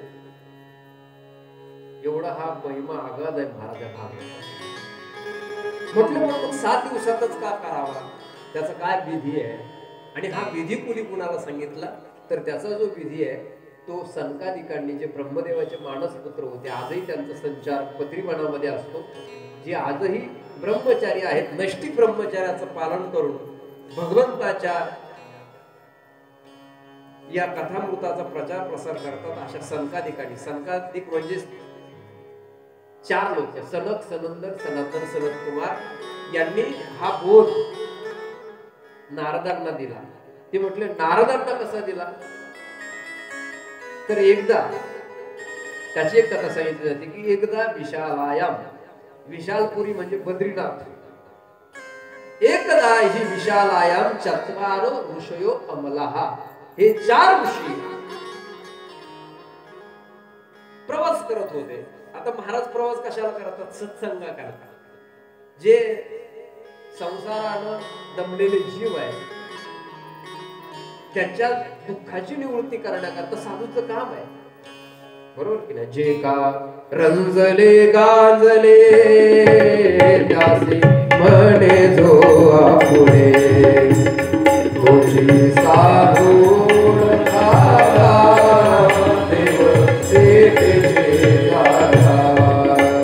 तोची साधू ओळखावा देव तेथेचे जाणवा. रंजले गांजले त्यासे म्हणे जो आपुले, तोची साधू ओळखावा देव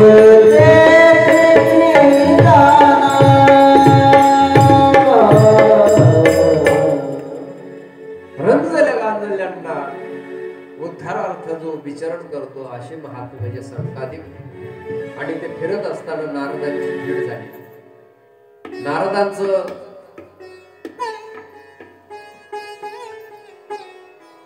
ते रूप पाहिल्यानंतर नारदांच्या चेहऱ्यावर दुःख छटा जाणवली. कारण ज्यांच्या मुखावर सतत प्रसन्नता आहे असे नारद महर्षी, आज त्यांचा हा चिंताक्रांत चेहरा पाहिला संताधिकांनी. आणि त्यांनी नारदांना विचारलं, कथम ब्रह्मण दीन मुख स्वतःचिंता तुरो भवा. हे ब्रह्मदेवाच्या मानसपुत्र नारदा, अशी कुठली चिंता आहे बाबा? तुझं लाड बदल काय, तुझं मुख मलिन काय, काय तुला चिंता आहे? हे कृपा करून आम्हाला सांग. नारदांनी त्यांना सांगितलं की पृथ्वी ही सुंदर आहे. या मृत्यू लोकामध्ये पृथ्वी नावाचा हा जो भाग आहे तो अत्यंत सुंदर आहे. म्हणून मृत्यू लोकामध्ये मी विचरण करण्याकरता आलो होतो, प्रवास करण्याकरता.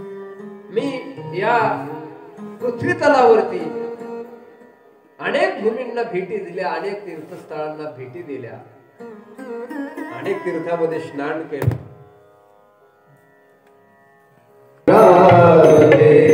राधे श्याम राधे श्यामा श्याम श्यामा राधे राधे.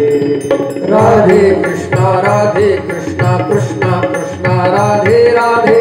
राधे श्याम श्यामा श्याम राधे राधे. राधे कृष्णा कृष्णा कृष्णा राधे राधे. राधे श्याम श्यामा श्याम राधे राधे. राधे कृष्णा कृष्ण कृष्ण राधे राधे. राधे राधे श्यामा राधे श्यामा राधे श्यामा राधे राधे. राधे राधे कृष्ण कृष्ण कृष्ण राधे राधे. राधे श्याम राधे श्यामा श्याम राधे राधे. राधे कृष्णा कृष्ण कृष्ण राधे राधे. राधे श्याम राधे श्यामा श्याम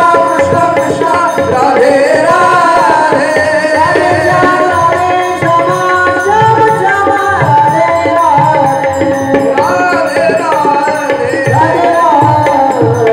राधा कृष्ण भगवान की. मी पृथ्वी तलावरती अनेक तीर्थाला भेटी दिल्या. प्रयागंच, पुष्करंच, काशीम गोदावरीम तथा. पण मला प्रसन्नता लाभली नाही. मला असं जाणवलं की सत्यम नास्ती, सत्य लोभलं गेलेलं आहे. तप राहिलं नाही, शुद्धता राहिली नाही. शौच म्हणतो, आशोष लोक झाले, दया राहिली नाही. दान जरी लोक देतात तरी त्या दानामध्ये दांभिकता आहे.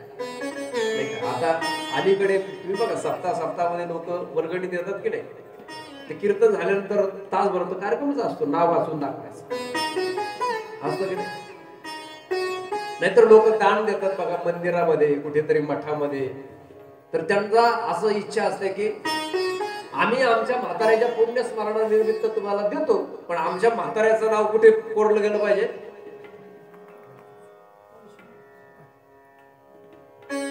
माऊलींनी तर असं म्हटलेलं आहे, ज्ञानोबाराय असं म्हणतात की दान हे मोक्ष निधानाचं अंजन आहे. या हाताने दिल्यानंतर ह्या हाताला कळलं नाही पाहिजे. आणि असं दान कोण देतो? देतो. दानाचे वेगवेगळे प्रकार आहेत. सात्विक दान, राजस दान, तामस दान भगवद्गीतेमध्ये सांगितलंय. भगवद्गीतेचा अभ्यास केल्यानंतर सगळ्या प्रश्नाचे उत्तर होते.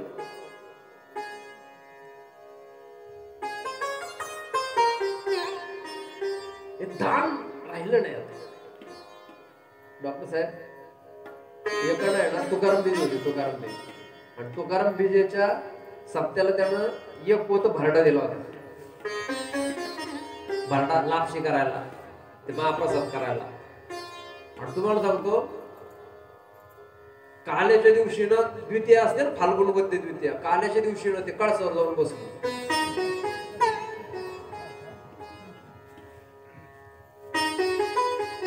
खाली काय लोक म्हटले राम वर काय? ते म्हटले तुम्हाला नाही कळायचं. अरे म्हटले मग नाही कळायचं तर आता जेवायला तर ये खाली. तो आता अन्नदानाची पंगत तो दिली. तो म्हटलं मी येणार नाही. ते म्हटलं काय येणार नाही? ते म्हटलं मी वाट पाहतो. ते म्हटलं कोणाची वाट पाहतो? ते म्हटलं इमानाची वाट पाहतो. म्हटलं कुठल्या इमानाची वाट पाहतो? ते म्हटलं आज बीज आहे, आणि बीजाला तुकाराम महाराजांना नेण्याकरता विमान आलं होतं. मी एक पोत दिलं. मग मी सुद्धा पाहतो. एका पोत्यात काही इमान येत असतं का? येडी हाजी दान दिलं ना महाराज, कळालं नाही पाहिजे. नारद म्हटले दान राहिले नाही. दानम न विद्यते, त्यातली विद्यमानता निघून गेली. आणि त्याच्यामुळे मी परेशान झालोय. सगळे लोक पोट भरण्याच्या काळजीमध्ये, ज्याच्या कृपेनं हे शरीर मिळालंय, ज्याच्या कृपेनं आपला श्वास चालतोय, त्याची आपल्याला आठवण सुद्धा नाही. अशी लोक कृतज्ञ झालेत. न योगी नैव सिद्धो ज्ञान ज्ञानी सत्प्रिय नरहा, कोणी सिद्ध नाही, सगळे ढोंगी झाले. ज्ञानाच्या नावाखाली सगळं थोताळ चालू आहे. अशा या कली काळातले दोष नारदांनी संतादिकांना सांगितले. पाखंड निरत. मला वाटलं संतांकडे जावं तर ते सुद्धा पाखंडाचं काय ठिकाण आहे. पाखंड म्हणजे काय? म्हणजे असणं वेगळं, म्हणजे असणं वेगळं, दिसणं वेगळं.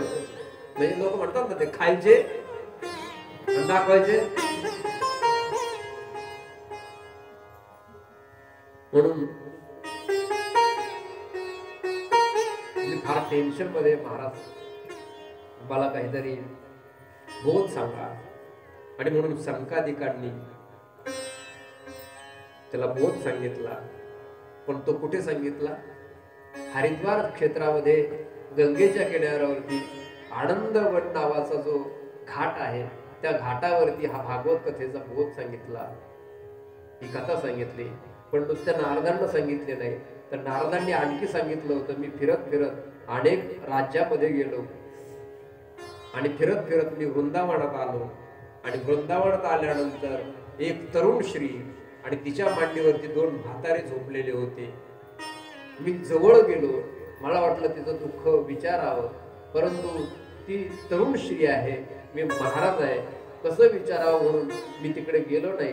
मी तिथून मागे फिरलो, परंतु त्या स्त्रीनं मला हाक मारली. भोगो साधो क्षण तिष्ठ मत चिंता अपि नाशयः. ते म्हटले हो साधू महाराजा थांबा, माझी चिंता त्याचा नाश तुम्ही करा. माझी खात्री आहे की तुम्ही माझी चिंता, माझं दुःख दूर कराल. त्यावेळेस नारदांनी विचारलं होतं कोण आहे आणि ही म्हातारी कोण आहे? त्यावेळेस त्या स्त्रीनं परिचय दिला होता. अहम भक्ती इति ख्याता, माझं नाव आहे भक्ती. आणि हे जे दोन माझ्या मांडीवर झोपलेले हे जे वृद्ध जीव आहेत ना, हे दुसरे तिसरे कोणी नसून तर ज्ञान आणि वैराग्य. म्हटले मग यांची अशी अवस्था का झाली? तर त्या भक्तीनं सांगितलं माझा जन्म दक्षिण भारतामध्ये झाला. मी महाराष्ट्रामध्ये लहानची मोठी झाली. सौराष्ट्रात गेल्यानंतर मला म्हातारपण आलं, परंतु मी ज्यावेळेस वृंदावनामध्ये आले आणि इथे कृष्ण नावाचा जयजयकार मी पाहिला, मी तो केल्यानंतर मला पुन्हा तारुण्य प्राप्त झालं. परंतु माझी पोरं तशीच म्हातारी राहिली. म्हणून आता माझ्या मुलांच्या उद्धाराकरता तुम्ही काहीतरी सांगा. मग नारदांनी प्रयोग केले. गीता पाठ मुहुर्मुहु, म्हणजे वेद उपनिषद त्यांचं सार, नंतर गीता पाठ, पुन्हा पुन्हा पुन्हा गीता पाठ. पण त्यांना थोडीशी शुद्धता यायची, परंतु पाठ संपला की पुन्हा ते म्लान व्हायचे, पुन्हा निश्चित पडायचे. नारदांना प्रश्न पडला, आता काय करायचं? मग आकाशवाणी झाली. ते म्हटले, तुम्ही हे जे करतायत ना हे योग्यच आहे, परंतु तुम्ही आता काय करा तर यांच्या उद्धारार्थ भागवत कथा करा. नारद म्हटले, आता ही भागवत कथा कोणाच्या मुखातून करावी? तर त्याकरता त्या भक्ती मातेला सांगून म्हटले, ताई काळजी करू नको, बेटा काळजी करू नको, मी नक्की तुझ्या लेकरांचा उद्धार करेल. आणि म्हणून संकादिक भेटल्यानंतर ते म्हटले, असा असा प्रॉब्लेम आहे, आता तुम्हीच कथा सांगा. पण त्यांनी सांगितलं, आम्ही आमच्या उंचीवरून खाली आलो, महाराज त्यांच्या उंचीवरून खाली आले. म्हणजे महाराजांनी त्यांचं मोठेपण स्टेटस जपलं नाही, तर मग लोक महाराजाचा फार कचरा करून टाकते गेले. म्हणून महाराजांची थोडी देवण जपली पाहिजे. कारण आता सगळं तसंच आहे, पावसात पाहूनच चाललंय सगळा बाजार. तुम्ही बघा, त्या महाराजांकडे गाडी घोडा जर बसलं तर त्या लोक विचारित सुद्धा. आता पॅकेज सुद्धा तसंच आहे. तुम्ही बघा, फॉर्च्युनर असली की 50,000, आई माझी 40,000, पिंगळा महाद्वारी, क्रिस्टा. नंतर थोडस सेडान मध्ये जर असेल ना 25,000. आता ते ईबी आलेत ना 15,000, सीएनजी वाल्याला तर 7,000 भेटतात. आणि ओल्ड मॉडेल, ज्या ओल्ड मॉडेलच्या गाड्या माझ्यासारख्या ना त्याला 2-1,000 पडत देते लोक. एसटी आला की 1000च देतो महाराज. आणि गावातला महाराज जर असला ना नुसता बुक करणारा असतो, पुंडली अवघड आहे.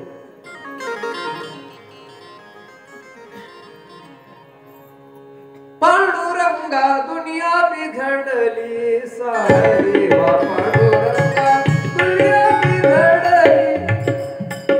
आता सगळं बिघडलं, काय करावं? साधूला साधूची उंची सोड. संकाधिकाने सांगितलं, आम्ही एवढ्या खाली येणार नाही वृंदावनामध्ये, थोडस आम्ही खाली येतो, तुम्ही थोडस वर या. म्हणून वृंदावनामधून हरिद्वार मध्ये सगळे आले, कारण ते मध्यस्थान आहे. हरिद्वार म्हणजे स्वर्गाचं द्वार आहे. हरिद्वार फार सुंदर तीर्थ आहे. तुम्हाला सांगू, नाही हरिपर्यंत जाता आलं, नाही देवापर्यंत जाता आलं, कमीत कमी देवाच्या द्वारापर्यंत जावं, हरिद्वारपर्यंत जावं.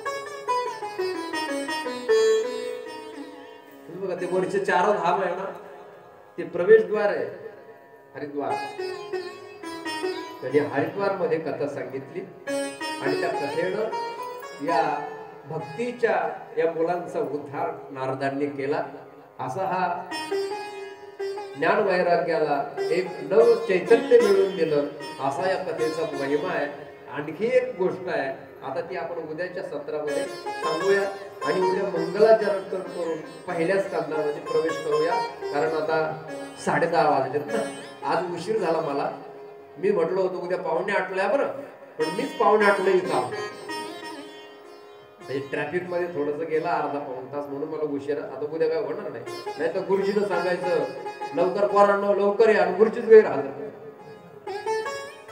पण तुम्ही लोक येतात, ऐकणारे चांगले भाविक आहेत. आपण अजिबात कोणी झोपत नाही, जांभळी देत नाही बिचारे, चांगले एकटच पाहून. म्हणजे जसं परीक्षिती राजाचा अधिकार आहे तसं तुम्ही श्रोते आहात, मला भेटले, माझं भाग्य आहे. तुम्ही ऐकता तेवढं तन्मन लावून तुम्हाला कोटी कोटी धन्यवाद देतो. भागवत महिमा तुम्ही श्रवण करताय. महाराज अनंत जन्माचं पुण्य या भक्ती मंडपामध्ये येण्याकरता पुण्य लागतं, इथे आल्यानंतर भजन करण्याकरता पुण्य लागतं. तुम्ही येताय, ऐकताय, मोठी गोष्ट आहे. तुम्हाला कोटी कोटी धन्यवाद देतो. आज रामनवमीच्या दिवशी ही जी कथेचं जी आपल्याला पुण्य आहे ते तुमच्या पदरात मिळो अशी त्या रामचंद्रांच्या चरणावरती प्रार्थना करतो आणि या ठिकाणी थांबतो. उद्या पुन्हा या ठिकाणी जमूया. आता 2 दिवस गेले, आता किती दिवस शिल्लक आहे? 5 दिवस शिल्लक. आता 5 दिवसामध्ये मी 1 तास वाढवणार आहे. जमेल ना? थोडस चालेल ना? म्हणजे कमीत कमी 3 तास लागतात बरं. कमीत कमी ना तुम्हाला सांगतो, आता आम्ही 2-2 सत्रात करतो कथा. तर माझं मत आहे एक समन्वय साधून कमीत कमी 3 तास तरी मिळाले, म्हणजे कमीत कमी 21 तास देता आले पाहिजे.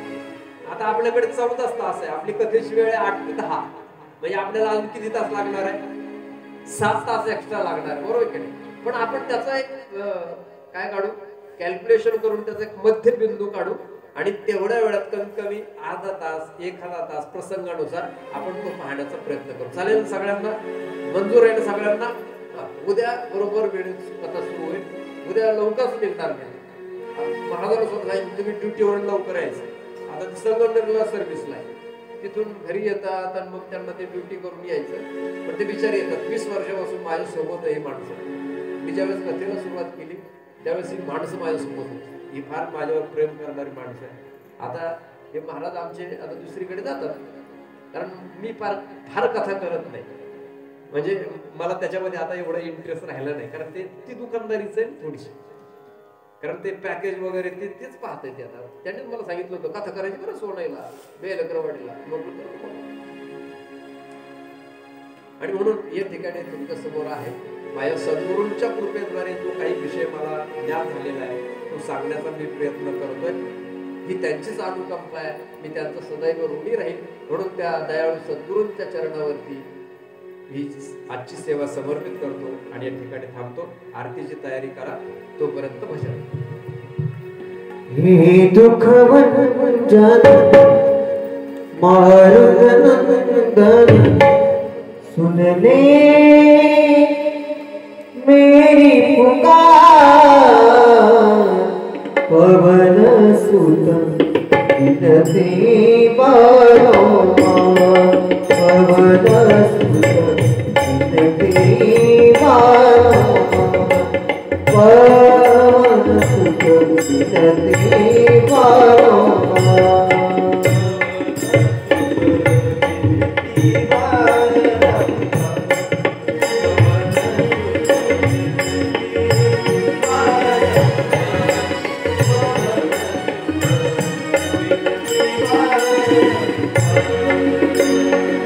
दुख वंजन मारुतनंदन सुन